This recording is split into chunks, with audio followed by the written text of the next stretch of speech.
اعوذ باللہ من الشیطان الرجیم بسم اللہ الرحمن الرحیم رب اشرح لی صدری ویسر لی امری واحلل عقدۃ من لسانی یفقہوا قولی واجعل لی وزیرا من اہلی اللہم صلی علی محمد وآل محمد وبارک وسلم تسلیما۔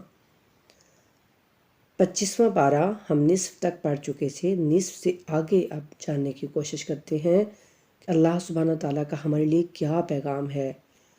بسم اللہ الرحمن الرحیم۔ اور جب ابراہیم علیہ السلام نے اپنی باپ اور یعنی چچا سے اور اپنی قوم سے یہ کہا کہ جنہیں تم پوجتے ہو ان سے یقیناً میں بیزار ہوں، یعنی تمہارے جو بت ہیں جن کی تم عبادت کرتے ہو میں ان سے بہت بیزار ہوں، سوائے اپنے رب کے جس نے مجھے پیدا کیا، اور یقیناً وہی مجھے سیدھا راستہ دکھائے گا۔ اور اللہ نے اس توحید پرستی کو ابراہیم کی نسل میں کلمہ بقیہ قرار دیا، یعنی جو انہوں نے سب سے پہلے توحید کا اعلان کیا تھا، تو پھر اللہ سبحانہ تعالیٰ نے بھی ان پر اپنی ایسی نعمتیں کی کہ بہت سارے انبیاء جو ہیں وہ پھر جناب ابراہیم علیہ السلام کی اولاد میں رکھ دیے تاکہ وہ اللہ کی طرف رجوع کریں، اور ان کافروں کو فوری ہلاک نہیں کیا بلکہ میں نے انہیں اور ان کے باپ دادا کو متاع حیات دی، یہاں تک کہ ان کے پاس حق اور واشگاف بیان کرنے والا رسول آ گیا۔ اور جب حق ان کے پاس آیا تو کہنے لگے کہ یہ تو جادو ہے، ہم اسے نہیں مانتے، اور کہتے ہیں کہ یہ قرآن دونوں بستیوں میں سے کسی بڑے آدمی پر کیوں نازل نہیں کیا گیا۔ یعنی مشرکین مکہ یہ کہتے تھے کہ یہ جو قرآن ہے اگر یہ اللہ سبحانہ تعالیٰ کی جانب سے ہے تو پھر یہ کسی سردار پر آنا چاہیے تھا، کسی بڑے آدمی پر نازل ہونا چاہیے تھا۔ یعنی مشرکین کے نزدیک جو نبوت کا معیار تھا وہ دنیا کی مال و دولت تھی، سرداری، بڑا پن ہونا، وہ ان کے نزدیک یہ تھا کہ ایسے انسان کو جو ہے وہ اللہ تعالیٰ کو نبی بنانا چاہیے تھا۔ تو کیا آپ کے رب کی رحمت یہ لوگ تقسیم کرتے ہیں، جبکہ دنیاوی زندگی کی معیشت کو ان کے درمیان ہم نے تقسیم کیا ہے۔ یعنی اللہ کہتے ہیں کہ دنیا کی زندگی، دنیا کی مال و دولت یہ تو اللہ سبحانہ تعالیٰ نے ہی ان کو جو ہے وہ بانٹی ہے، ان کو دی ہے، عطا کی ہے، اور ہم ہی نے ان میں سے ایک کو دوسرے پر درجات میں فوقیت دی ہے، یعنی کوئی سردار ہے تو کوئی غلام ہے، تاکہ ایک دوسرے سے کام لیں، اور آپ کے رب کی رحمت اس چیز سے بہتر ہے جسے یہ لوگ جمع کرتے ہیں۔ یعنی اللہ کہتے ہیں کہ اس لیے میں نے تم کو درجات میں یعنی بانٹا ہے تاکہ کوئی سردار بنے، کوئی جو ہے وہ نیچے کام کرنے والا بنے، اور سب ایک دوسرے کے کام آئیں، ورنہ اگر میں سب کو ہی سرداریاں عطا کر دیتا تو پھر تمہارا یہ دنیا کا جو نظام ہے کیسے چلتا، کیسے تم سب ایک دوسرے سے اب کام لیتے ہو۔ تو اس میں بھی اللہ کی نشانیاں ہیں، اور اللہ کہتے ہیں جو میرے پاس ہے نا وہ سب سے بہتر ہے۔ بے شک اس دنیا میں جتنا بھی مال و متاع انسان کے پاس ہو تو وہ جنت کا مقابلہ، جنت کی نعمتوں کا مقابلہ وہ نہیں کر سکتا۔ اور اگر یہ بات نہ ہوتی کہ کافر لوگ سب ایک ہی جماعت میں جمع ہو جائیں گے تو ہم خدائے رحمان کے منکروں کے گھروں کی چھتوں اور سیڑھیوں کو جن پر وہ چڑھتے ہیں چاندی سے، اور ان کے گھروں کے دروازوں اور ان کے تختوں کو جن پر وہ تکیہ لگاتے ہیں چاندی اور سونے سے بنا دیتے، اور یہ سب دنیاوی متاع حیات ہے، اور آخرت آپ کے رب کے ہاں اہل تقوی کے لیے ہے۔ یعنی آخرت کا جو جنت ہے، جو جنت کی آسائشیں ہیں وہ اہل تقوی کے لیے ہیں، ان کے لیے ہیں جو اللہ سے ڈرتے رہیں گے اور گناہوں سے بچاتے رہیں گے خود کو، اور جو بھی رحمان کے ذکر سے پہلو تہی کرتا ہے، یعنی رحمان کا ذکر اس کو پسند نہیں آتا، وہ اسے اپنی جان چھڑاتا ہے تو ہم اس پر ایک شیطان مقرر کر دیتے ہیں تو وہی اس کا ساتھی ہو جاتا ہے۔ استغفر اللہ۔ یعنی جب ہم نماز نہیں پڑھ رہے ہوتے اور ہم سمجھتے ہیں کہ شاید ہم کوئی بڑا کام کر رہے ہیں اور ہم پر تو کوئی مصیبت بھی نہیں آ رہی، کچھ بھی نہیں ہو رہا، تو اللہ کہتے ہیں کہ پھر وہ شیطان جو ہے وہ اس کو اس کے اعمال اچھے کر کر کے دکھاتا ہے، اور وہ شیاطین انہیں راہ حق سے روکتے ہیں اور یہ سمجھتے ہیں کہ وہ راہ راست پر ہیں، یعنی وہ شیطان ان کو سیدھے رستے سے ہٹا رہا ہوتا ہے، اور لوگ یعنی وہی بات کہ ان کے اعمال شیطان ان کو اچھے کر کر کے دکھاتا ہے، اور ان کو پتہ ہی نہیں چلتا کہ یہ ان کے رب کی طرف سے ان پر جو ہے عذاب ہے کہ انہیں مصلی پر جانے کا وقت نہیں مل رہا۔ اور جب یہ شخص ہمارے پاس آئے گا تو کہے گا کہ اے کاش میرے درمیان اور تیرے درمیان 2 مشرقوں کا فاصلہ ہوتا، تو بہت برا ساتھی ہے۔ یعنی قیامت میں انسان شیطان سے کہے گا کہ کاش میں دنیا میں تجھ سے جدا رہتا، اور جب تم پر ظلم کر چکے تو آج ندامت تمہیں فائدہ نہیں دے گی۔ یعنی آج افسوس کرنا یا ہاتھ ملنا یا پشیمان ہونا قیامت کے دن انسان کو کوئی فائدہ نہیں دے گا۔ عذاب میں یقیناً تم سب شریک ہو۔ اور کیا آپ بہروں کو سنا سکتے ہیں یا اندھے کو، یا اسے جو واضح گمراہی میں ہے راستہ دکھا سکتے ہیں؟ اب پھر وہی بات جو پیچھے بھی اللہ سبحانہ تعالیٰ بار بار کہتے ہیں رسول اللہ صلی اللہ علیہ وآلہ وسلم سے، کہ جب رسول اللہ بہت زیادہ پریشان ہو جاتے کہ میں ان کو اتنا سمجھاتا ہوں پھر بھی یہ ایمان نہیں لے کے آتے، پھر بھی ان کو اللہ سے محبت ان کے دل میں پیدا نہیں ہوتی، تو پھر اللہ سبحانہ تعالیٰ یہ کہتے کہ اے رسول، یہ سن کے بھی آپ کی بات کو انسنا کر رہے ہیں نا، یہ حقیقت میں بہرے ہیں، اور جو بہرا ہو بھلا وہ سن کیسے سکتا ہے؟ اور یہ آپ کو دیکھ کے بھی اندیکھا کرتے ہیں، تو حقیقت میں یہی اندھے ہیں، اور ان پر ایسی یعنی عذاب مسلط ہے کہ یہ راستہ نہیں پائیں گے، اور آپ اپنا دل چھوٹا نہ کریں۔ بس اگر ہم آپ کو اٹھا بھی لیں تو یقیناً ہم ان سے انتقام لینے والے ہیں۔ یعنی آپ اے رسول، اگر آپ کو ہم یعنی اپنی طرف اٹھا بھی لیں تو ہم ان سے ضرور انتقام لیں گے جو ہماری آیات کا انکار کرتے ہیں، یا آپ کی زندگی میں بھی آپ کو وہ عذاب دکھا دیں جس کا ہم نے ان سے وعدہ کیا ہے، تو یقیناً ہم ان پر قدرت رکھنے والے ہیں۔ بس آپ کی طرف جو وحی کی گئی ہے اس سے متمسک رہیں، اسے تمسک کریں، یعنی اس سے جڑے رہیں، اور آپ یقیناً سیدھے راستے پر ہیں۔ اور یہ قرآن آپ کے اور آپ کی قوم کے لیے ایک نصیحت ہے، اور ان قریب تم سب سے سوال کیا جائے گا۔ دیکھا نا آپ نے، سب سے اللہ کہتے ہیں سوال کیا جائے گا، یہاں تک کہ اللہ کہتے ہیں میں انبیاء سے بھی پوچھوں گا کہ جو میرا پیغام آپ تک پہنچا تھا کیا آپ نے وہ دوسروں تک پہنچایا؟ تو وہ کہیں گے کہ بالکل یا اللہ، ہم نے آپ کا پیغام پہنچا دیا تھا۔ اور پھر اللہ کہتے ہیں کہ ان سب پر گواہی رسول اللہ صلی اللہ علیہ وآلہ وسلم کی ہوگی۔ ہم پھر آخری نبی سے پوچھیں گے کہ آپ بتائیں کیا سب نے پیغام پہنچایا تھا؟ تو پھر رسول اللہ گواہی دیں گے کہ ہاں جی میرے اللہ جی، بالکل آپ کا پیغام انہوں نے اپنی تمام امتوں تک پہنچایا تھا۔ اور اللہ کہتے ہیں سب سے سوال ہوگا، کوئی بھی پیچھے نہیں رہے گا۔ اور جو پیغمبر ہم نے آپ سے پہلے بھیجے ہیں ان سے پوچھ لیجئے کیا ہم نے خدائے رحمان کے علاوہ معبود بنائے تھے کہ ان کی بندگی کی جائے؟ یعنی اللہ کہتے ہیں کہ جتنے بھی پہلے بھی رسول بھیجے ہیں نا ہم نے، وہ سب وحدانیت پر بھیجے تھے، توحید کا پیغام لے کر گئے تھے وہ۔ اور ہم نے موسیٰ کو اپنی نشانیاں دے کر فرعون اور اس کے درباریوں کی طرف بھیجا، بس موسیٰ نے کہا میں رب العالمین کا رسول ہوں۔ تو بس جب وہ ہماری نشانیاں لے کر ان کے پاس آئے تو وہ ان نشانیوں پر ہنسنے لگے، مذاق اڑانے لگے، اور جو نشانی ہم انہیں دکھاتے تھے وہ پہلی سے بڑی ہوتی تھی۔ یعنی اللہ کہتے ہیں بڑی بڑی نشانیاں، بڑے بڑے معجزات دکھائے، اور ہم نے انہیں عذاب میں پکڑ لیا کہ شاید وہ باز آ جائیں۔ یعنی بنی اسرائیل پر بہت سارے جو عذاب ہیں وہ مسلط ہوئے، بہت زیادہ ان پر تکلیفیں مصیبتیں آئیں، اور اللہ کہتے ہیں یہ اس لیے میں نے کیا تاکہ وہ راہ راست پر آ جائیں۔ اور عذاب دے کر کہنے لگے کہ اے جادوگر، تیرے رب نے تیرے نزدیک تجھ سے جو عہد کر رکھا ہے اس کے مطابق ہمارے لیے دعا کر، ہم یقیناً ہدایت یافتہ ہو جائیں گے۔ استغفر اللہ۔ یعنی وہ موسیٰ کو جادوگر کہتے تھے۔ پھر جب ہم نے عذاب کو ان سے دور کر دیا تو پھر وہ عہد شکنی کرنے لگے، عہد کو توڑ دیا انہوں نے، اور فرعون نے اپنی قوم سے پکار کر کہا کیا میری قوم، کیا مصر کی سلطنت میرے لیے نہیں ہے؟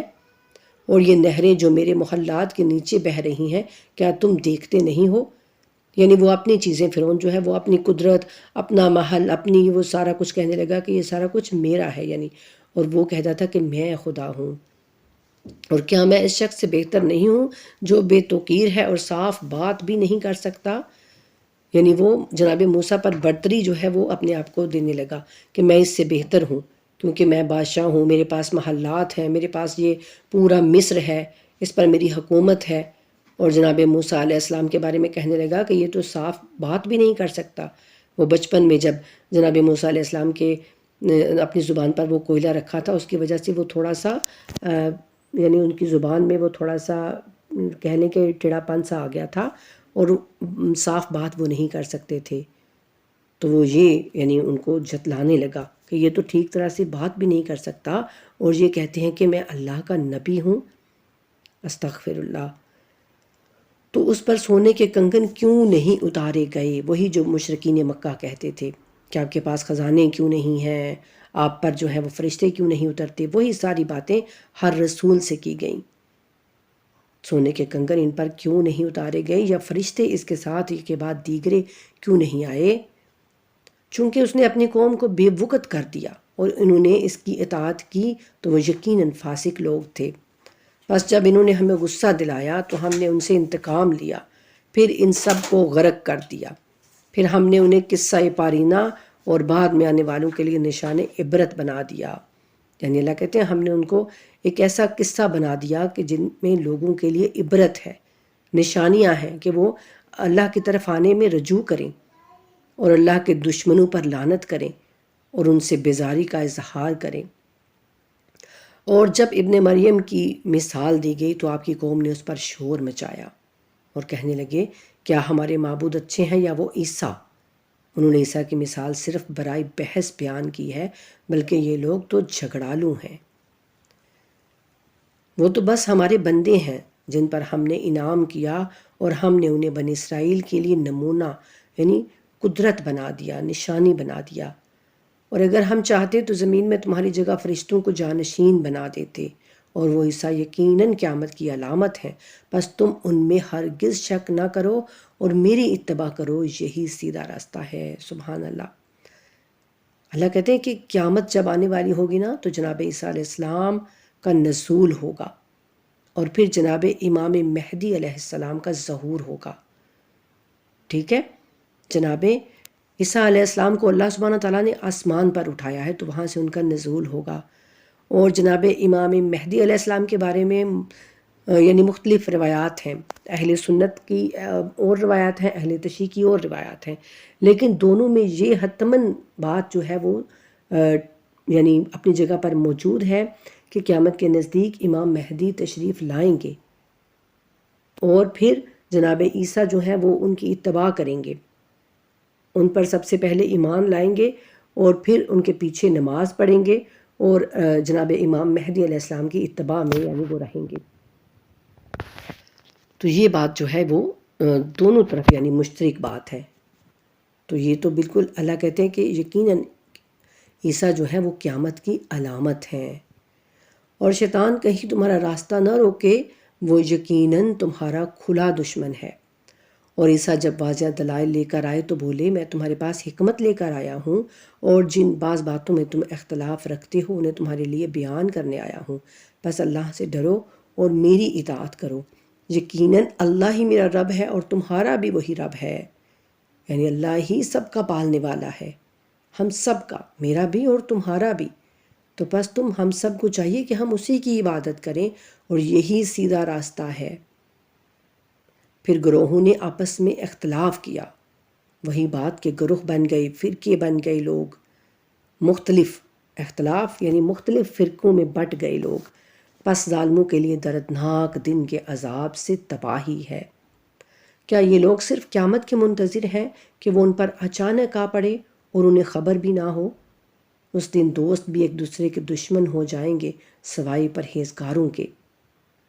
یعنی جو نیک لوگ ہوں گے وہ سب ایک دوسرے کے دوست جو تھے وہ دوست ہی رہیں گے، لیکن جو برے لوگ ہوں گے وہ ایک دوسرے پر خود تبرہ کریں گے، خود لعنت کریں گے کہ تم نے مجھے بہکایا، وہ کہے گا نہیں تم نے مجھے بہکایا، تم نے ایسے کہا تھا۔ وہ سب ایک دوسرے کے دشمن ہو جائیں گے، اور پرہیزگاروں سے کہا جائے گا کہ میرے بندو آج تمہارے لیے کوئی خوف نہیں ہے اور نہ ہی تم غمگین ہو گئے۔ سبحان اللہ۔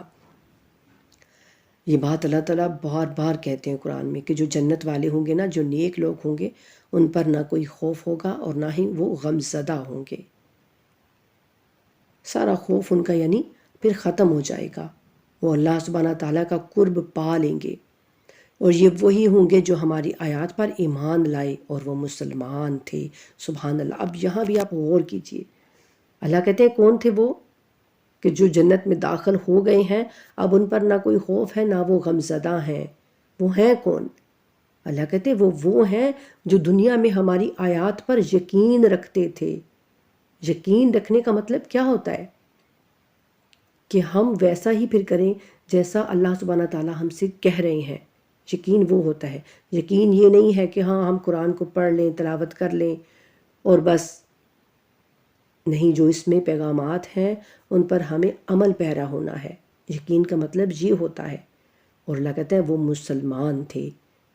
اب دیکھیے، اللہ کوئی کہہ رہے ہیں کہ وہ شیعہ تھے، وہ سنی تھے، وہ اہل حدیث تھے، وہ بریلوی تھے. کچھ بھی نہیں اللہ کہہ رہے. کچھ بھی نہیں ہے قرآن میں، کچھ بھی نہیں ہے. آپ الحمد سے لے کے والناس تک پڑھ کر تو دیکھیں، کہیں بھی کوئی کسی فرقے کا نام نہیں ہے. اللہ کہتے ہیں کہ وہ مسلمان تھے، میرے سامنے فرما بردار تھے، میرے سامنے اطاعت گزار تھے. اور بس انہیں حکم ملے گا تم اور تمہاری ازواج خوشی کے ساتھ جنت میں داخل ہو جاؤ. ان کے سامنے سونے کے تھال اور جام پھرائے جائیں گے. سبحان اللہ. یعنی سونے کے بڑے بڑے تھال، ٹرے جیسے کہتے ہیں نا ہم، ٹرے وہ ہوں گے اور ان میں جام ہوں گے خوبصورت. اللہ کہتے ہیں وہ جام بھی بہت پیارے، نفیس، شیشے کے، خوبصورت باریک شیشے کے ہوں گے. اور ان میں بہترین شراب پلائی جائے گی ان کو. اور اس میں ہر وہ چیز موجود ہوگی جس کی نفس خواہش کرے گا. سبحان اللہ. یعنی یہاں دنیا میں ہمارا نفس اب کیا کیا چاہتا ہے، کیا کیا چاہتا ہے، تو اللہ کہتے ہیں وہاں تمہارا نفس جو بھی چاہے گا نا تو وہ تم کو مل جائے گا. اور جس سے نگاہیں لذت حاصل کریں، یعنی تمہاری آنکھیں جو ہیں وہ ان خوبصورت مناظر کو دیکھ دیکھ کر سکون حاصل کریں گی اور تم اس میں ہمیشہ رہو گے. اور یہ وہ جنت ہے جس کا تمہیں وارث بنا دیا گیا ہے. وارث جیسے اللہ کہتے ہیں نا کہ زمین کا ہم نے تم کو وارث بنایا تاکہ تم وہاں پر رہو اور بہترین عمل کرو، تو پھر اس کے بعد جو بہترین عمل کرے گا تو وہ جنت کا وارث بن جائے گا. جنت یعنی اس کو مل جائے گی. وارث کا مطلب کہ وہاں رہنے کا اس کو ٹھکانہ مل جائے گا، ایک محل مل جائے گا ان اعمال کے صلے میں جو تم کرتے رہے ہو. اس میں تمہارے لیے بہت سے میوے ہیں جنہیں تم کھاؤ گے.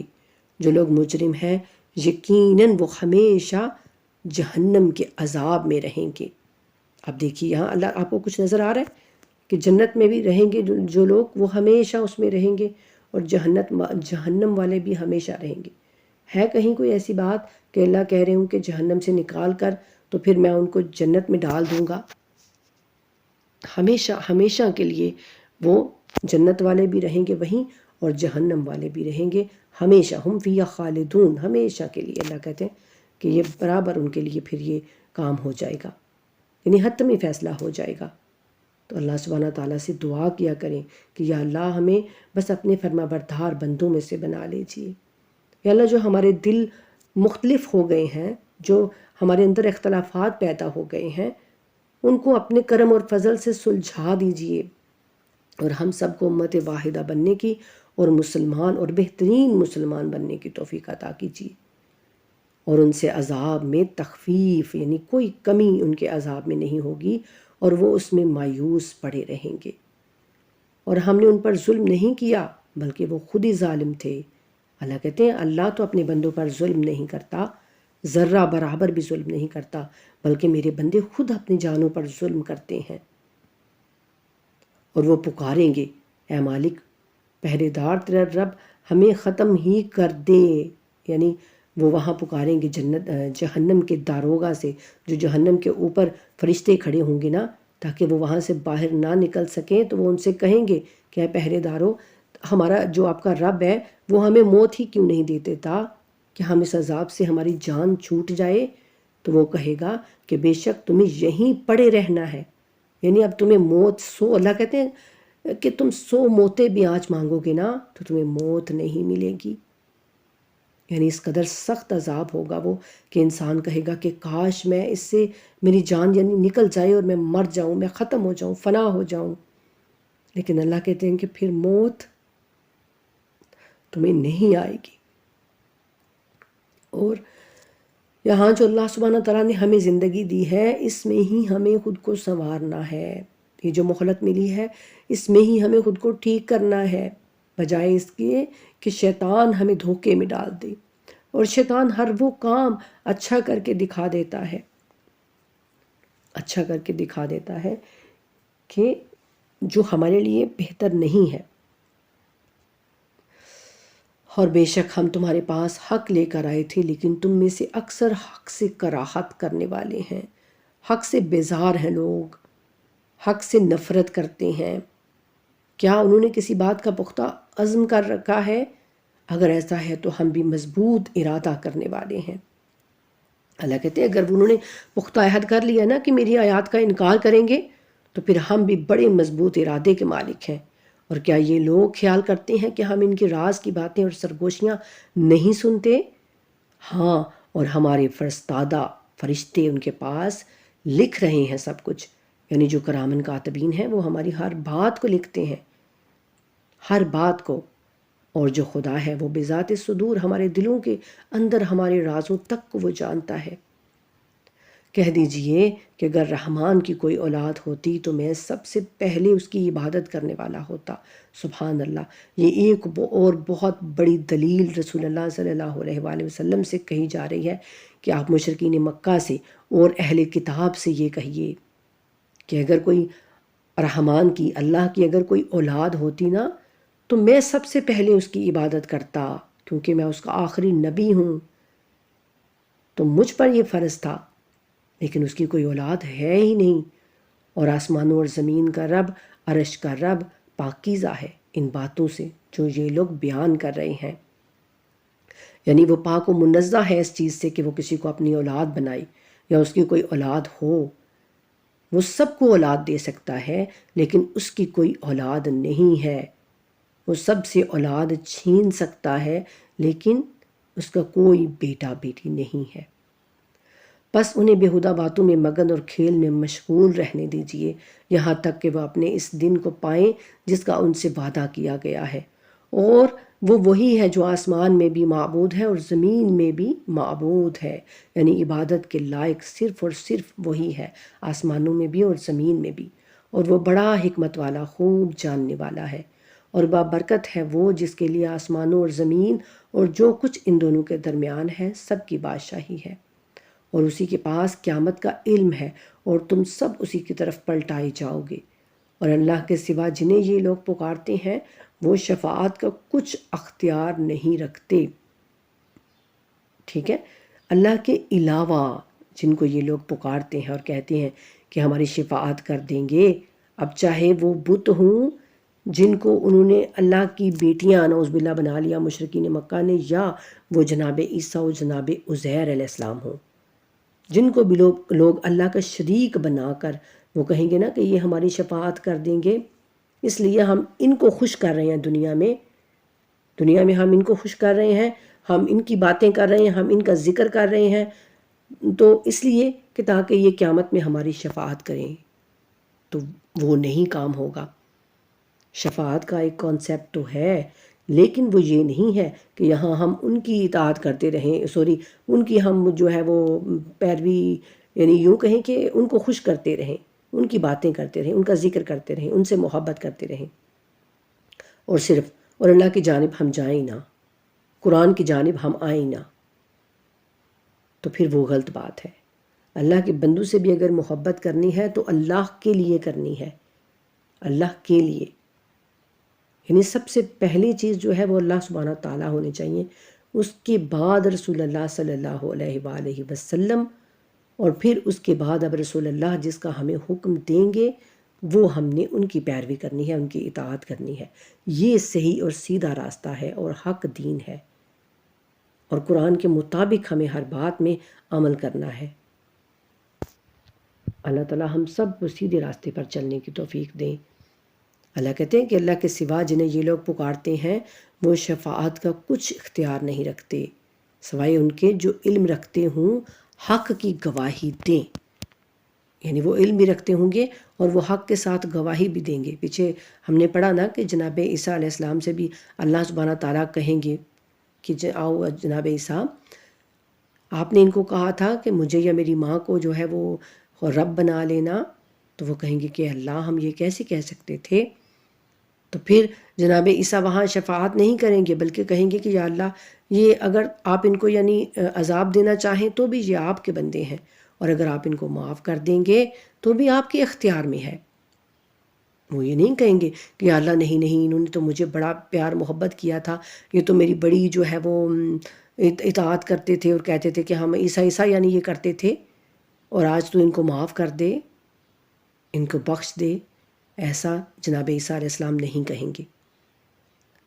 ٹھیک ہے، ان سب باتوں کو ذہن میں رکھا کیجیے. اللہ ہمارے ذہنوں کو کھول دے، اللہ سبحانہ تعالیٰ ہمارے علم میں اضافہ کرے، اور پھر وہ جو علم ہمیں حاصل ہو ہم اس پر عمل بھی کر سکیں، ہمیں اس پر عمل کرنے والا بنا دے. یہ ہمیشہ دعا کیا کریں، کیونکہ رب زدنی علما جو دعا ہے نا، یہ خود رسول اللہ کے لیے کہا گیا کہ میرے رسول یہ مجھ سے دعا کرتے رہا کریں کہ رب زدنی علما. تو ہم پھر کیا گناہ گار، ہمارا علم کیا، ہماری بساط کیا، ہمارا فکر کیا، ہماری سوچ کیا. تو اللہ سبحانہ تعالیٰ سے ہر وقت یہ دعا کیا کریں کہ رب زدنی علما و اعمالا. اور اگر آپ ان سے پوچھیں انہیں کس چیز نے خلق کیا ہے تو یہ ضرور کہیں گے اللہ نے. پھر کہاں الٹے جا رہے ہیں؟ یعنی وہ مشرکین مکہ بھی اللہ کو تو مانتے تھے، یہ کہتے تھے کہ بے شک ہر چیز کا خالق مالک جو ہے وہ اللہ ہی ہے، لیکن یہ جو بت ہے نا یہ اللہ کے طرف ہماری جو ہے وہ قرب یعنی بڑھاتے ہیں، اور اللہ کے سامنے ہماری شفاعت کریں گے. اور پھر انہوں نے بنائے ہوئے تھے کہ یہ جو بت ہے یہ کوئی دولت کا بت ہے، کوئی اولاد کا بت ہے، کوئی رزق کا بت ہے. تو وہ پھر ان کی علیحدہ علیحدہ پوجا کرتے تھے اور علیحدہ علیحدہ ان پر چڑھاوے چڑھائے جاتے تھے. تو اس چیز سے منع کیا گیا. اور اللہ جانتا ہے رسول کے اس قول کو، اے رب یہ ایسے لوگ ہیں جو ایمان نہیں لاتے، بس ان سے درگزر کیجئے. یعنی رسول اللہ صلی اللہ علیہ وآلہ وسلم جب یہ کہتے ہوں گے نا کہ اللہ یہ لوگ ایمان نہیں لاتے، تو پھر اللہ سبحانہ تعالیٰ فرماتے ہیں کہ ان سے درگزر کیجئے اور سلام کہہ دیجئے کہ عنقریب یہ جان لیں گے بہت جلد. یعنی ان کو پتہ چل جائے گا کہ قیامت کیا ہے، اللہ کا عذاب کیا ہے، اور اللہ کی حکمت کیا ہے، قدرت کیا ہے، اور اس کی طاقت کیا ہے. الحمدللہ سورہ زخرف ہمارا مکمل ہوا. اب آگے ہے سورہ دخان، یہ بھی مکی سورہ ہے. ونام خدائے رحمان و رحیم، حامیم. اس روشن کتاب کی قسم، سبحان اللہ، اللہ سبحانہ تعالیٰ خود اس کتاب کی، اس قرآن کی قسم کھا رہے ہیں کہ اس روشن کتاب کی قسم ہم نے اسے ایک بابرکت رات میں نازل کیا ہے، اور یقیناً ہم ہی نصیحت کرنے والے ہیں، تنبیہ کرنے والے ہیں. بابرکت رات، اور یہ بابرکت راتیں جو آج آپ کے پاس ہیں تو ان راتوں سے فائدہ اٹھا لیجئے. خدا را مت یہ فضولیات میں گزار دیجئے زندگی. یہ عید کی شاپنگز ہو رہی ہیں، یہ پارلرز میں جا رہے ہیں، یہ میچنگیں ہو رہی ہیں، یہ دعوتیں افطار پارٹیاں چل رہی ہیں. یہ راتیں آپ کے لیے بہت زیادہ بابرکت ہے اور بہت زیادہ رحمت ہے. ان میں بہت زیادہ اللہ کی طرف سے برکتیں ہیں. تو ان برکتوں کو سمیٹ لیجئے. شیطان نے جو کام ہمیں اچھے کر کر کے دکھا دیے ہیں نا، ان سے بچ جائیے. لیلۃ القدر کی راتیں، یہ طاق راتیں، ابھی الحمدللہ پاکستان میں بھی شاید 27ویں کل 27ویں شب تھی، اور 29ویں شب ہے ابھی، اور چاند رات والی شب ہے ابھی. تو ان راتوں میں اپنے رب کو منا لیجئے. اور اس رات میں ہر حکیمانہ امر کی تفصیل وضع کی جاتی ہے. دیکھا نا آپ نے، اللہ سبحانہ تعالیٰ خود فرما رہے ہیں کہ اس رات میں ہر حکمت والا کام جو ہے نا اس کے میں کرنے کا حکم جو ہے وہ میں لکھ دیتا ہوں. تفصیل اس کی وضع کی جاتی ہے، لکھی جاتی ہے. اس میں آپ کی تقدیریں لکھی جاتی ہیں، اس میں آپ کا وہ سارا جو پورے سال میں آپ کو رزق ملنا ہے، اولاد ملنی ہے، وہ ساری چیزیں اس میں اسی رات میں لکھی جاتی ہیں. سب کچھ اللہ کے حکم سے اسی رات میں انسان کی تقدیر، اس کی قسمت کا فیصلہ ہوتا ہے.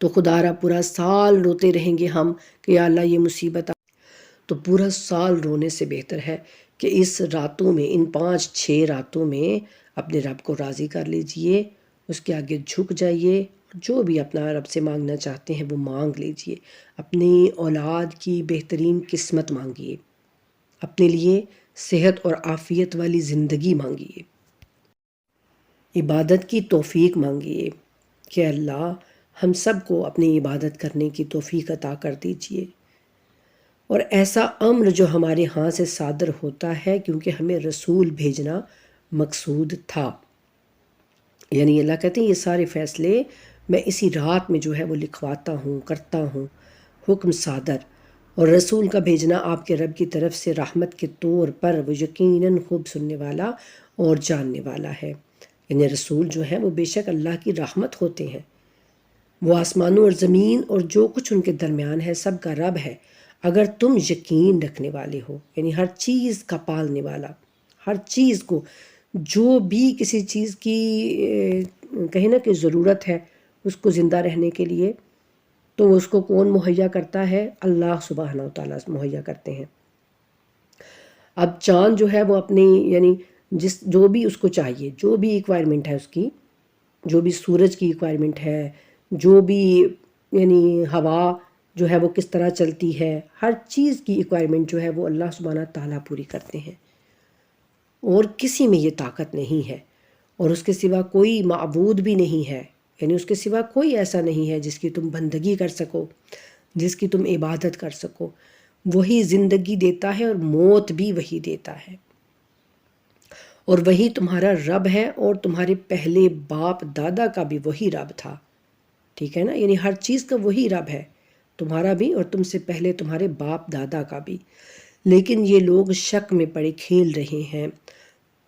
بس آپ اس دن کا انتظار کریں کہ جب آسمان نمایاں دھواں لے کر آئے گا، یعنی ہر چیز آپ کو اڑتی ہوئی نظر آئے گی اور آسمان بھی دھواں دھواں ہو جائے گا قیامت کے روز، جو لوگوں پر چھا جائے گا یہ عذاب دردناک ہوگا، اور پھر وہ فریاد کریں گے کہ ہمارے رب ہم سے یہ عذاب ٹال دے، ہم ایمان لاتے ہیں، ان کے لیے نصیحت کہاں سود مند ہے، یعنی اس وقت پھر وہ نصیحت اور وہ ان کا عذاب دیکھ کر ایمان لانا ان کو کوئی فائدہ نہیں دے گا، جبکہ ان کے پاس واضح بیان کرنے والا رسول آیا تھا، پھر انہوں نے اس سے منہ پھیر لیا اور کہا کہ یہ تو تربیت یافتہ دیوانہ ہے، استغفر اللہ، استغفر اللہ۔ رسول اللہ کے لیے ایسے ایسے الفاظ استعمال کرتے تھے وہ کہ رسول اللہ کا دل جو ہے وہ بہت زیادہ یعنی جیسے کہتے ہیں کہ غمزدہ ہو جاتا تھا، یعنی وہی لوگ جو پہلے 40 سال تک آپ کی عزت کرتے رہے، آپ کو صادق اور امین کہتے رہے، اور جب رسول اللہ نے اللہ کا پیغام ان کو پہنچایا تو پھر وہ کوئی جادوگر کہتا، کوئی دیوانہ کہتا، کوئی مجنون کہتا، کوئی کہتا کہ یہ استغفر اللہ جھوٹا ہے اور اپنی طرف سے ہی باتیں بنا لیتا ہے، یہ کہانیاں قصے بھی یہ خود ہی لکھ لیتے ہیں، استغفر اللہ ثم استغفر اللہ، اس طرح کی باتیں رسول اللہ کے بارے میں پھر لوگ کرنے لگے، وہی لوگ جو کل کو ان کو صادق اور امین کہہ کر پکارتے تھے، اور ہم تھوڑا سا عذاب ہٹا دیتے ہیں، تم یقیناً وہی کچھ کرو گے جو پہلے کیا کرتے تھے، یعنی اللہ کہتے ہیں اگر ہم تھوڑا سا بھی عذاب تم سے ہٹا دینا تو تم پھر وہی نافرمانیاں کرو گے، وہی شرک کرو گے، اور جس دن ہم بڑی کاری ضرب لگائیں گے ہم اس دن انتقام لینے والے ہیں، اور بے شک ان سے پہلے ہم نے فرعون کی قوم کو آزمائش میں ڈالا اور ان کے پاس ایک معزز رسول آیا، سبحان اللہ، یعنی جناب موسیٰ علیہ السلام، اس رسول نے کہا کہ اللہ کے بندوں کو میرے حوالے کر دو، میں تمہارے لیے امانت دار رسول ہوں، اور اللہ کے مقابلے میں برتری دکھانے کی کوشش نہ کرو، میں تمہارے پاس واضح دلیل لے کر آیا ہوں، اور میں اپنے رب اور تمہارے رب کی پناہ میں آ گیا ہوں، اور اس بات سے کہ تم مجھے سنگسار کرو، اور اگر تم مجھ پر ایمان نہیں لاتے تو مجھ سے دور رہو۔ بس موسیٰ نے اپنے رب کو پکارا کہ یہ مجرم لوگ ہیں، اللہ نے فرمایا بس میرے بندوں کو لے کر رات کو چل پڑیں، یقیناً تم لوگوں کا پیچھا کیا جائے گا، اور سمندر کو شگافتہ چھوڑ دیجئے، ان کے لشکری یقیناً غرق ہونے والے ہیں۔ یعنی سمندر میں جو شگاف پڑ گیا تھا، جو راستہ بن گیا تھا نا، تو جناب موسیٰ سے یہ کہا گیا کہ اب اس کو اپنا عصا مار کر بند نہ کیجئے بلکہ رہنے دیجئے تاکہ یہ فرعونی لشکر اس میں غرق ہو جائے۔ اور وہ لوگ کتنے ہی باغات اور چشمے چھوڑ گئے اور کھیتیاں اور عمدہ محلات اور نعمتیں جن میں وہ مزے لیتے تھے۔ یہ قصہ اسی طرح واقعہ ہوا اور ہم نے دوسروں کو ان چیزوں کا وارث بنا دیا۔ پھر نہ آسمان اور زمین نے ان پر گریہ کیا اور نہ ہی وہ مہلت ملنے والوں میں سے تھے۔ یعنی نہ ان کے لیے آسمان رویا اور نہ ان پر زمین نے گریہ کیا۔ اس کا مطلب کہ آسمان اور زمین بھی روتے ہیں۔ کب؟ جب کوئی انبیاء کو قتل کرتا ہے، جب کوئی اوصیاء کی شہادت ہو جاتی ہے، اللہ کے برگزیدہ بندوں پر جب ظلم کیا جاتا ہے تو آسمان اور زمین دونوں روتے ہیں۔ اور بے شک ہم نے بنی اسرائیل کو ذلت آمیز عذاب سے نجات دی، اور یقیناً فرعون سے جو حد سے تجاوز کرنے والوں میں بہت اونچا چلا گیا تھا۔ اور بے شک ہم نے انہیں بنی اسرائیل کو اپنے علم کی بنیاد پر اہل عالم پر فوقیت بخشی، اور ہم نے انہیں ایسی نشانیاں دیں جن میں صریح امتحان تھا۔ یہ لوگ ضرور کہیں گے کہ یہ صرف ہماری پہلی موت ہے، پھر ہم اٹھائے نہیں جائیں گے۔ پس اگر تم سچے ہو تو ہمارے باپ دادا کو دوبارہ زندہ کر کے پیش کرو۔ یعنی جب ان سے کہا جاتا نا مشرکین مکہ سے کہ دیکھو جو بھی تم کرتے ہو نا، اللہ سبحانہ تعالیٰ اس کا حساب و کتاب لینے والے ہیں، تمہیں دوبارہ زندہ کر کے تو اللہ کے سامنے پیش ہونا ہے۔ تو وہ کہتے کہ اچھا اگر ایسا ہے تو ہمارے باپ دادا کب کے جو اس دنیا سے چلے گئے ہیں تو ان کو زندہ کر کے ذرا ہمارے سامنے پیش کر دو، یعنی مذاق اڑاتے۔ اور کیا یہ لوگ بہتر ہیں یا تبا کی قوم اور ان سے پہلے کے لوگ؟ انہیں ہم نے ہلاک کیا کیونکہ وہ سب مجرم تھے۔ اور ہم نے آسمانوں اور زمین اور جو کچھ ان کے درمیان ہے ان سب کو ہم نے کھیل نہیں بنایا، یعنی یہ دنیا یہ سب کچھ ہم نے بے وقت پیدا نہیں کیے، اور ہم نے ان دونوں کو بس برحق پیدا کیا ہے، لیکن اکثر لوگ نہیں جانتے۔ یقیناً فیصلے کا دن ان سب کے لیے طے شدہ ہے۔ اس دن کوئی قریبی کسی قریبی کے کچھ کام نہ آئے گا اور نہ ہی ان کی مدد کی جائے گی۔ یعنی جتنا بھی قریبی کوئی دوست ہو، رشتہ دار ہو، یار ہو، تو وہ کوئی بھی کسی کے کام نہیں آ سکے گا اور نہ ہی ایک دوسرے کی مدد کر سکے گا مگر جس پر اللہ رحم کرے۔ یقیناً وہ بڑا غالب آنے والا اور رحم کرنے والا ہے۔ اور بے شک زقوم کا درخت، زقوم کے درخت کے بارے میں ہم نے پیچھے بھی پڑھا نا، اللہ سبحانہ تعالیٰ کہتے ہیں کہ یہ جہنم کا درخت ہے، جہنم کے درمیان اس کی جڑیں ہیں، یہ کانٹے دار اور کڑوا اس کا جو یعنی پھل ہوگا یا جو بھی وہ جہنمیوں کا کھانا ہوگا، استغفر اللہ۔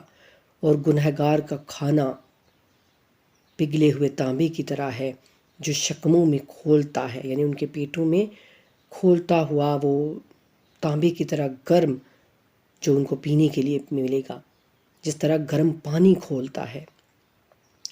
اور اسے پکڑ لو اور جہنم کے بیچ تک گھسیٹتے ہوئے لے جاؤ، استغفر اللہ۔ پھر اس کے سر پر کھولتے ہوئے پانی کا عذاب انڈیل دو، چکھ عذاب، بے شک تو جہنم کی ضیافت میں بڑی عزت والا اور اکرام والا ہے، استغفر اللہ۔ یعنی اللہ سبحانہ کی طرف سے یہ دیکھیں کس قدر سخت لہجے میں اللہ بات کر رہے ہیں کہ یہ جہنم آج تیری ضیافت ہے، تیری مہمان نوازی ہے، اور یہ جہنم تیری عزت کرے گا اور یہ تیرا اکرام کرے گا۔ تو دنیا میں بڑا تکبر کرتا تھا، بڑا تو غرور کرتا تھا نا اپنے اوپر، تو آج اس عذاب کا مزہ چکھ، اور یہی تیری مہمان نوازی ہے، استغفر اللہ۔ اور یقیناً یہ وہی چیز ہے جس میں تم شک کیا کرتے تھے، اور اہل تقوی یقیناً امن کی جگہ میں ہوں گے۔ دیکھا نا آپ نے، جب ہمارا دل اللہ کے خوف سے لرزنے لگتا ہے، جب ہماری آنکھیں اشک بار ہو جاتی ہیں اپنے رب کا یہ جلال اور اس کا غصہ اور غضب دیکھ کر، تو ساتھ ہی اللہ سبحانہ تعالیٰ پھر نیک لوگوں کا بھی ذکر کر دیتے ہیں، سبحان اللہ۔ اللہ کہتے ہیں جو مجھ سے ڈرتا رہے گا، جو گناہوں سے بچتا رہے گا، اپنے آپ کو محفوظ رکھے گا، تو اس کے لیے امن کی جگہ بھی ہوگی، جنت باغوں اور چشموں میں وہ ہوگا، حریر اور دیبا پہنے ہوئے آمنے سامنے بیٹھے ہوں گے، یعنی خوبصورت لباس پہنے وہ ایک دوسرے کے آمنے سامنے بیٹھے ہوں گے، اور اسی طرح ہوگا، اور ہم انہیں بڑی آنکھوں والی حوروں سے بیاہ دیں گے، ان کی شادیاں کریں گے، یعنی بڑی بڑی آنکھوں والی حوروں سے۔ بڑی آنکھوں والی اللہ سبحانہ تعالیٰ کیوں کہتے ہیں؟ میں نے آپ کو بتایا تھا نا کہ عرب جو ہیں وہ ان میں یعنی یہ خوبصورتی مشہور تھی کہ جس عورت کی بڑی بڑی آنکھیں ہوں نا تو وہ اس کو خوبصورتی میں شمار کرتے تھے۔ تو اللہ سبحانہ تعالیٰ نے ان کی مائنڈ کو اپنے سامنے رکھتے ہوئے نا، مد نظر رکھتے ہوئے یہ ان کے لیے بات کہی کہ اگر تم دنیا میں نیک بنو گے نا تو پھر آخرت میں تم کو میں بڑی بڑی آنکھوں والی حوریں عطا کروں گا، خوبصورت نوجوان لڑکیوں سے یعنی تمہاری شادیاں کروں گا۔ وہاں وہ اطمینان سے ہر طرح کے میوے کی فرمائش کریں گے، وہاں وہ پہلی موت کے سوا کسی اور موت کا ذائقہ نہیں چکھیں گے، یعنی پھر انسان کو موت نہیں آئے گی، وہ زندگی ابدی ہوگی، ہمیشہ کے لیے وہ نعمتیں، وہ یعنی آپ کی زندگی کی لذتیں، وہ سب کچھ ہمیشہ ہمیشہ رہے گا۔ اور یہی تو ہم چاہتے ہیں نا دنیا میں، یہاں اب ہمارا کس کا دل چاہتا ہے کہ ہمیں موت آ جائے اور ہم یہ اپنی نعمتیں، خوبصورت اپنی اولاد، اپنا سب کچھ چھوڑ کے تو اس دنیا سے چلے جائیں؟ کسی کا بھی دل نہیں چاہے گا۔ لیکن یہاں پر موت برحق ہے، یہاں پر موت ہم ٹال نہیں سکتے، لیکن وہاں پر اللہ سبحانہ تعالیٰ کہتے ہیں کہ وہ زندگی، وہ لذتیں، وہ موت، وہ تمہاری عزت، تمہاری نعمتیں، وہ سب کچھ وہاں پر جو ہے برقرار رہیں گی، وہاں موت کا کوئی نام و نشان نہیں ہوگا۔ اور اللہ انہیں جہنم کے عذاب سے بچا لے گا، نیکوکاروں کو جو متقین ہوں گے ان کو اللہ جہنم کے عذاب سے بچا لے گا۔ اللہ سبحانہ تعالیٰ سے دعا ہے کہ اللہ تمام امت محمدیہ کو اس جہنم کی آگ سے بچا لیجئے گا، تمام امت کو، اپنے تمام بندوں کو، بلکہ اللہ ہم سب کو، تمام بندوں پہ اپنا کرم کر دیجئے، ہم سب کو صراط مستقیم پہ چلنے والا بنا دیجئے، ہم سب کو حق کے راستے پہ چلا دیجئے، اور یہ آپ کے رب کے فضل سے ہوگا۔ بے شک یہ اس میں ہمارا کوئی کمال نہیں ہے، اس میں ہمارا کوئی بھی کمال نہیں، یہ تو اس رب کا فضل ہے، وہ جو ہمیں اپنی طرف آنے کی دعوت دیتا ہے، توفیق دیتا ہے، وہ جو ہمیں مصلی پہ چند گھڑیاں بیٹھنے کی توفیق دیتا ہے نا، وہ سب اس کا فضل ہے۔ ہمارے اندر ایسی کوئی خوبیاں نہیں ہوتی، ہم گنہگار ہوتے ہیں، بدکار ہوتے ہیں، سیاہکار ہوتے ہیں، لیکن وہ ہم پہ فضل کرتا ہے، ہم پہ کرم کرتا ہے۔ اللہ ہم سب پہ ایسے ہی اپنا فضل اور کرم برقرار رکھیو، تمام امت محمدیہ پہ۔ اللہ کہتے ہیں یہی بڑی کامیابی ہے، جو آخرت میں کامیاب ہو گیا، جو جنت میں داخل کر دیا گیا، بے شک وہ کامیاب ہو گیا۔ بس ہم نے اس قرآن کو آپ کی زبان میں آسان کر دیا تاکہ وہ نصیحت حاصل کریں، یعنی اللہ کہتے ہیں کہ اس کو ہم نے عربی میں نازل کیا، ان کی زبان عربی تھی تو ہم نے آپ کی زبان میں اس کو آسان کیا، اور اب ہمارے پاس جو ہے وہ ٹرانسلیشن موجود ہے، ہم جان سکتے ہیں، ہم پڑھ سکتے ہیں۔ اب تو الحمدللہ ہر بندہ جو ہے وہ کم از کم اردو تو پڑھ ہی سکتا ہے۔ تو اللہ سبحانہ تعالیٰ سے دعا ہے کہ اللہ ہمیں بھی اس قرآن کو سمجھنے کی توفیق عطا کر دیجئے، اور پھر اس پر عمل پیرا ہونے کی، اور اپنی آخری سانسوں تک اسی پر ثابت قدم رہنے کی بھی توفیق عطا کیجئے۔ آمین الہی آمین۔ بس اب آپ بھی منتظر رہیں، اور یقیناً یہ بھی منتظر ہے، یعنی قیامت کے دن کے، اے رسول آپ بھی منتظر رہیں، اور یہ بھی مشرکین مکہ بھی یقیناً انتظار کر رہے ہیں۔ سورہ دخان ہمارا مکمل ہوا، آگے ہے سورۃ الجاثیہ، یہ بھی مکی سورہ ہے۔ بنام خدائے رحمان و رحیم، حامیم۔ اس کتاب کا نزول بڑے غالب آنے والے، حکمت والے اللہ کی طرف سے ہے، سبحان اللہ۔ پیچھے بھی اس کتاب میں جو شروع میں تھا وہ قرآن مجید کی حکمت، قرآن مجید کی قسم کھا کے اللہ کہہ رہے ہیں کہ یہ سب اللہ کی طرف سے نازل ہوئی ہے کتاب۔ یہاں بھی اللہ کہہ رہے ہیں کہ اس کتاب کا نزول بڑے غالب آنے والے اور حکمت والے اللہ کی طرف سے ہے۔ آسمانوں اور زمین میں ایمان والوں کے لیے نشانیاں ہیں، اور تمہاری ہلکت میں بھی، یعنی خود تمہارے اندر میری اس قدر نشانیاں موجود ہیں، پھر بھی تم انکار کرتے ہو میرا۔ اور ان جانوروں میں جنہیں اللہ نے پھیلا رکھا ہے، یقین رکھنے والی قوم کے لیے نشانیاں ہیں۔ اور رات اور دن کی آمد و رفت میں، نیز اس رزق میں جسے اللہ آسمان سے نازل فرماتا ہے، پھر زمین کو اس سے زندہ کر دیتا ہے۔ وہ رزق یعنی وہ پانی جو آسمان سے نازل ہوتا ہے، پھر زمین اس سے زندہ ہوتی ہے، پھر اپنی کھیتیاں لہلہانے لگتی ہے، اور اس کے مردہ ہونے کے بعد اور ہواؤں کے بدلنے میں عقل رکھنے والی قوم کے لیے نشانیاں ہیں۔ یہ اللہ کی آیات ہیں جنہیں ہم آپ کو برحق سنا رہے ہیں، پھر یہ اللہ اور اس کی آیات کے بعد کس بات پر ایمان لائیں گے؟ اور تباہی ہے ہر جھوٹے گنہگار کے لیے۔ وہ اللہ کی آیات کو جو اس کے سامنے پڑھی جاتی ہیں سن تو لیتا ہے، پھر تکبر کے ساتھ ضد کرتا ہے گویا اس نے انہیں سنا ہی نہیں، سو اسے دردناک عذاب کی خوشخبری سنا دیجیے۔ اللہ اکبر۔ اس آیت کو غور سے پڑھیے اور دیکھیے اللہ سبحانہ تعالیٰ ہم سے کیا کہنا چاہتے ہیں۔ اللہ کہتے ہیں کہ یہ ہماری آیات اس کے سامنے جب پڑھی جاتی ہیں تو سن لیتا ہے، لیکن پھر تکبر کے ساتھ ضد کرتا ہے۔ تو ہم ان آیتوں کے آئینے میں خود کو رکھ کے دیکھا کریں، کہیں ہم بھی تو انہی لوگوں میں شامل نہیں ہیں۔ ذرا سوچئے، اللہ سبحانہ تعالیٰ کہتے ہیں کہ یعنی آیتوں کو سنتا ہے، دیکھتا ہے سب کچھ، لیکن پھر بھی اس کے برخلاف کام کرتا ہے۔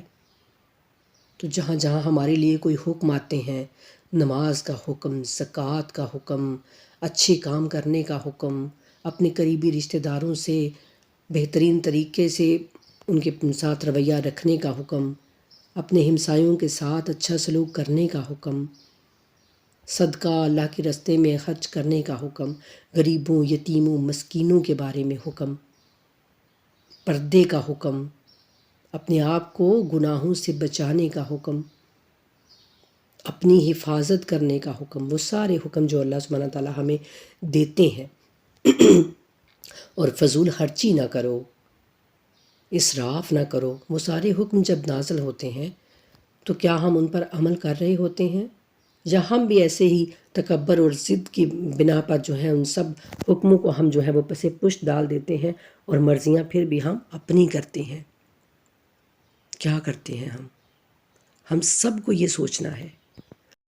ہم سب کے لیے دعوت فکر ہے کہ اللہ کہتے ہیں کہ فضول خرچی نہ کرو، اسراف نہ کرو، اور ہم اپنی شادیوں میں کیا کرتے ہیں، کہاں تک اسراف کرتے ہیں؟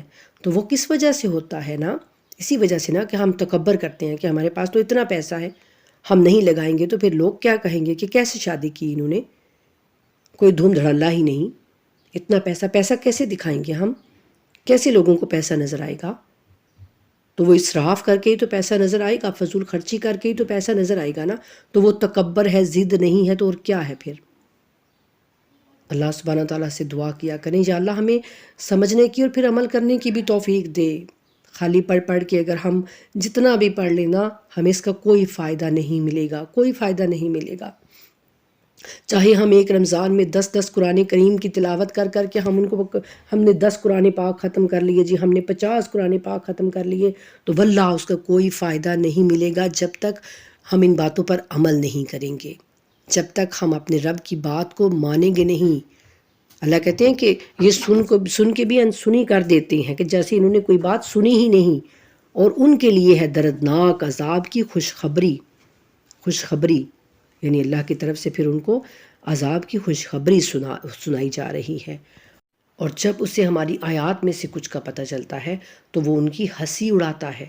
ایسے لوگوں کے لیے ذلیل کرنے والا عذاب ہے، ان کے پیچھے جہنم ہے، اور جو کچھ ان کا کیا دھرا ہے وہ انہیں کچھ بھی فائدہ نہ دے گا، اور نہ وہ جنہیں اللہ کے سوا انہوں نے کارساز بنایا تھا، اور ان کے لیے تو بڑا عذاب ہے۔ یعنی اللہ کہتے ہیں جو میری آیات کو ہنسی ٹھٹھا سمجھتا ہے نا، اس پر کوئی اس کو اہمیت ہی نہیں دیتا اور نہ ہی اس پر عمل کرتا ہے، تو اس کا یہ حال ہوگا۔ یہ قرآن ہدایت ہے، اور جو لوگ اپنے رب کی آیات کا انکار کرتے ہیں ان کے لیے دردناک عذاب کی سخت سزا ہوگی۔ اللہ وہی ہے جس نے تمہارے لیے سمندر کو مسخر کیا تاکہ اس کے حکم سے اس میں کشتیاں چلیں اور تاکہ تم اس کا فضل تلاش کرو اور شاید تم شکر کرو۔ اور جو کچھ آسمانوں اور جو کچھ زمین میں ہے سب کو اسی نے اپنی طرف سے تمہارے لیے مسخر کیا۔ غور کرنے والوں کے لیے یقیناً اس میں نشانیاں ہیں۔ اور ایمان والوں سے کہہ دیجئے جو لوگ ایام اللہ پر عقیدہ نہیں رکھتے، جو لوگ ایام اللہ پر عقیدہ نہیں رکھتے ان سے درگزر کریں تاکہ اللہ خود اس قوم کو اس کے کیے کا بدلہ دے۔ اور جو نیکی کرتا ہے وہ اپنے لیے کرتا ہے، اور جو برائی کا ارتکاب کرتا ہے اس کا وبال بھی اسی پر ہے، پھر تم اپنے رب کی طرف لوٹائے جاؤ گے۔ اور ہم نے بنی اسرائیل کو حکمت، کتاب اور نبوت دی، اور ہم نے انہیں پاکیزہ چیزیں عطا کی، اور ہم نے انہیں اہل عالم پر فضیلت عطا کی، اور ہم نے انہیں امر دین کے بارے میں واضح دلائل دیے، تو انہوں نے اپنے پاس علم آ جانے کے بعد آپس کی ضد میں آ کر اختلاف کیا، اور آپ کا رب قیامت کے دن ان کے درمیان ان باتوں کا فیصلہ فرمائے گا جن میں یہ لوگ اختلاف کرتے تھے۔ پھر ہم نے آپ کو امر دین کی کہ ایک آئین پر قائم کیا، یعنی ایک آئین، ایک تصور، لہٰذا آپ اسی پر چلتے رہیں اور نادانوں کی خواہشات کے پیچھے نہ چلیں، اور بلا شک یہ لوگ اللہ کے مقابلے میں آپ کے کچھ بھی کام نہیں آئیں گے، اور ظالم تو یقیناً ایک دوسرے کے حامی ہوتے ہیں، اور اللہ پرہیزگاروں کا حامی ہے۔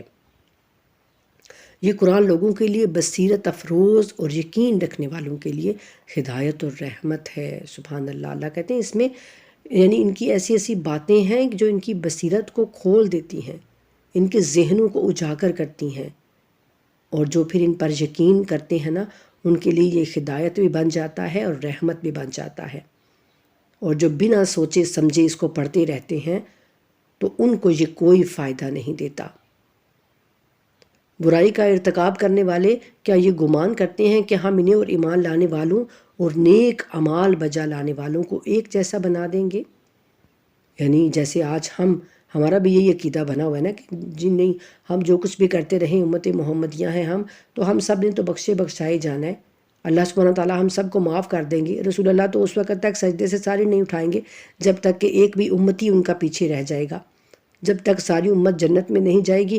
رسول اللہ جو ہیں وہ کہیں گے کہ یا اللہ میں تیرے سامنے جھکا ہوا ہوں، میں نہیں اٹھوں گا۔ یہ ساری باتیں جو ہم سنتے ہیں نا یہ قرآن کے بالکل خلاف ہے۔ قرآن میں ایسی کوئی بات بھی اللہ سبحانہ تعالیٰ نہیں کہتے، کہیں بھی نہیں کہتے اللہ تعالیٰ ایسی بات۔ اللہ کہتے ہیں اعمال کا دار و مدار ہوگا، سب جیسا عمل کرو گے ویسا اس کا بدلہ پاؤ گے، اور بس۔ تو اللہ کہتے ہیں یہ لوگ یہ گمان کرتے ہیں، یہ ان کا خیال ہے جو برائیاں کرتے رہتے ہیں نا کہ ہم بھی ایمان والوں جیسے اور نیک اعمال بجا لانے والوں جیسا ہی ہمارے ساتھ بھی سلوک ہوگا، کہ ان کا جینا اور مرنا یکساں ہو جائے گا، یعنی وہ ایک جیسے ہو جائیں گے۔ تو برا فیصلہ ہے جو یہ لوگ کر رہے ہیں، یعنی ان کا گمان، ان کا فیصلہ بہت برا ہے، ایسا کچھ نہیں ہوگا۔ اور اللہ نے آسمان اور زمین کو برحق خلق کیا ہے تاکہ ہر شخص کو اس کے کیے کا بدلہ دیا جائے اور ان پر ظلم نہیں کیا جائے گا۔ اور اللہ کہتے ہیں مجھے بتلاؤ جس نے اپنی خواہش نفس کو اپنا معبود بنا رکھا ہے۔ استغفر اللہ۔ ہم نے پیچھے بھی یہ پڑھا تھا نا کہ اللہ کہتے ہیں کہ اپنی خواہشات کو اپنا رب بنا لیتے ہیں لوگ، اپنی خواہشات کی عبادت کرتے ہیں۔ اس کا کیا مطلب ہے؟ کون ہے وہ لوگ جو اپنی خواہش کو اپنا رب بنا لیتے ہیں؟ کیا وہ اپنی خواہش کی، کیا وہ اپنے آپ کی عبادت کرتے ہیں؟ نہیں، وہ جھکتے اللہ کے سامنے ہیں، نمازیں اللہ کے لیے پڑھتے ہیں، روزے اللہ کے لیے رکھتے ہیں، قرآن کی تلاوت یہی سوچ کے کرتے ہیں کہ یہ اللہ کی جانب سے کتاب ہمارے لیے ایک آئی ہے، لیکن یہ نہیں سوچتے کہ جو اس میں کتاب میں ہمارے لیے حکم ہے نا ان حکم کو ہم پر نافذ کیا گیا ہے، ان حکموں کو ہم نے اپنی زندگی میں داخل کرنا ہے، ان پر عمل کرنا ہے، بس یہ بات بھول جاتے ہیں۔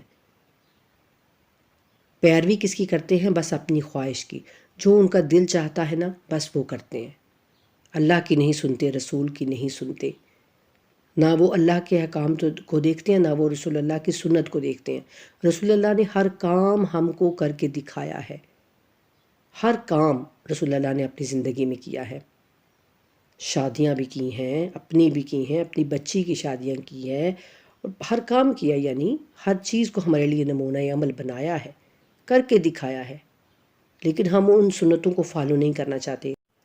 رسول اللہ سے ہم کو بہت پیار ہے، محبت کے ہم بڑے دعوے کرتے ہیں، لیکن ہم آپ کی سنت کو فالو کرنے کے لیے تیار نہیں ہیں، کیونکہ بھائی ہمارے پاس تو اب پیسہ ہے اتنا، وہ تو ہمیں دکھانا ہے نا کہیں، تو ہم تو وہ نمود و نمائش جب تک ہم کریں گے نہیں، نمود و نمائش، ہمیں چین نہیں ملے گا۔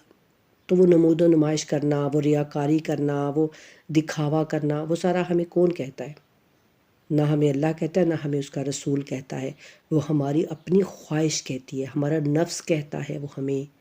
تو جب ہم اپنے نفس کی پیروی کرتے ہیں نا، تو وہ بات آ جاتی ہے۔ اللہ کہتے ہیں کہ جس نے اپنی خواہش نفس کو اپنا معبود بنا رکھا ہے، اور اللہ نے اپنے علم کی بنیاد پر اسے گمراہ کر دیا ہے، یعنی اللہ سبحانہ تعالیٰ بھی پھر اس کو گمراہ کر دیتے ہیں، اور اس کے کان اور دل پر مہر لگا دی ہے، اور اس کی آنکھ پر پردہ ڈال دیا ہے، یعنی پھر وہ اس کو کچھ بھی سمجھ نہیں آتی، بس وہ اپنی ہی لے میں بہتا چلا جاتا ہے۔ بس اللہ کے بعد اب اسے کون ہدایت دے گا؟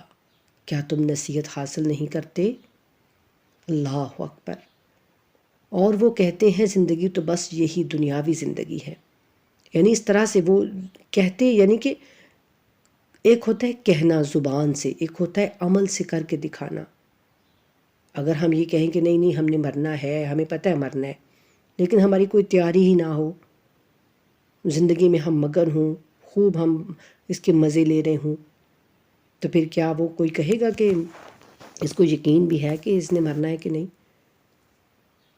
تو یوں اللہ کہتے ہیں، وہ کہتے ہیں زندگی تو بس یہی دنیاوی زندگی ہے جس میں ہم مرتے ہیں اور جیتے ہیں، اور ہمیں صرف زمانہ ہی مارتا ہے، اور انہیں اس کا کچھ علم نہیں ہے، وہ صرف ظن سے کام لیتے ہیں۔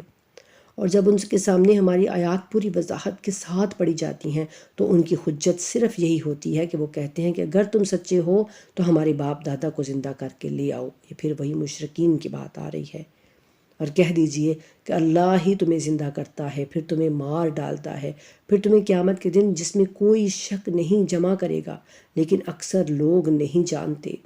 اور آسمانوں اور زمین کی بادشاہت اللہ کے لیے ہے، اور جس دن قیامت برپا ہوگی اس روز اہل باطل خسارے میں پڑ جائیں گے، اور آپ ہر امت کو گھٹنوں کے بل گرا ہوا دیکھیں گے، اور ہر ایک امت اپنے نامہ اعمال کی طرف بلائی جائے گی۔ یعنی جیسے وہ کوسچن پیپرز ملتے تھے نا جب ہم اسکول میں پڑھتے تھے، تو اس طرح سے وہ ان کو پھر سب کو ان کے اعمال نامے دیے جائیں گے کہ دیکھو، پڑھو اور جانو جو کچھ کر کے آئے ہو۔ اللہ اکبر۔ اور آج تمہیں ان اعمال کا بدلہ دیا جائے گا جو تم کرتے رہے ہو۔ ہماری یہ کتاب تمہارے بارے میں سچ سچ بیان کر دے گی، یعنی وہ جو اعمال نامہ ہوگا نا، وہ ہر بات اس میں لکھی ہوگی، چھوٹی بڑی، ہمارا گناہ، ہماری خطا، ہمارا جھوٹ، ہماری غیبتیں، چغلیاں، ہمارے اچھے کام بھی، ایک ایک چیز اس میں لکھی ہوگی، کچھ بھی غائب نہیں ہو سکتا اس میں سے۔ اللہ کہتے ہیں وہ ہماری جو کتاب ہوگی وہ بالکل تمہارے بارے میں سچ سچ بیان کر دے گی، جو تم کرتے تھے، ہم اسے لکھواتے رہتے تھے۔ جو بھی ہم کرتے ہیں نا، چھوٹا بڑا کام، وہ ہمارا لکھا جا رہا ہوتا ہے۔ فرشتے کچھ بھی نہیں بھولتے۔ پھر جو لوگ ایمان لائے اور اعمال صالحہ بجا لائے، انہیں ان کا رب اپنی رحمت میں داخل کرے گا، اور یہی تو نمایاں کامیابی ہے، بڑی کامیابی ہے۔ اور جنہوں نے کفر کیا ان سے کہا جائے گا، کیا میری آیات تمہیں سنائی نہیں جاتی تھیں؟ پھر تم نے تکبر کیا اور تم مجرم قوم تھے۔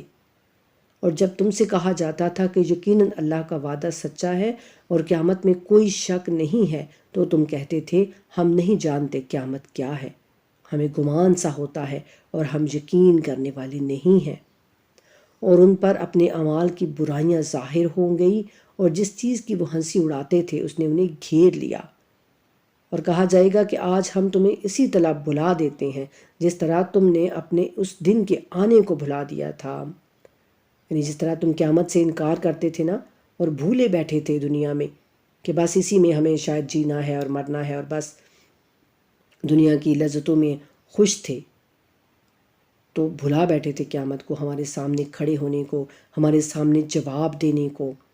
تو آج اسی طرح ہم بھی تمہیں بھلا دیں گے، یعنی ہم تم سے کوئی بات نہیں کریں گے اور سیدھا تمہیں جہنم میں پھینک دیں گے،